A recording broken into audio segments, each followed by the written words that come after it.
تین دوست اور سونے کی اینٹ۔ ایک دفعہ کا ذکر ہے کہ ایک گاؤں میں تین دوست رہتے تھے۔ یہ تینوں دوست کافی غریب تھے۔ ایک دن انہوں نے شہر میں جا کر نوکری کی تلاش کرنے اور ہر قسم کے حالات میں ایک دوسرے کے ساتھ رہنے کا فیصلہ کیا۔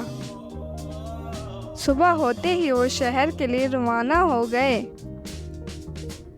سفر کے دوران جب وہ ایک گھنے جنگل سے گزر رہے تھے تو راستے میں انہیں سونے کی اینٹ ملی۔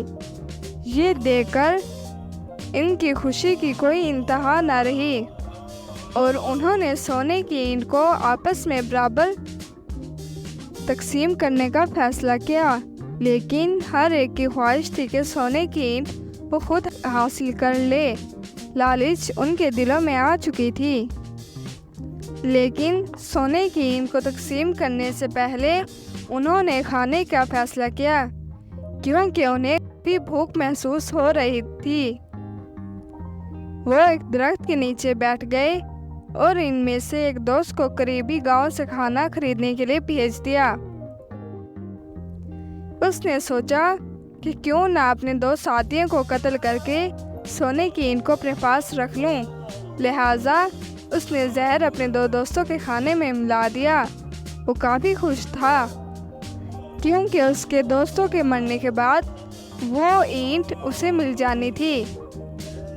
باقی دو دوست جو جنگل میں ٹھہرے تھے وہ بھی بہت لالچی تھے۔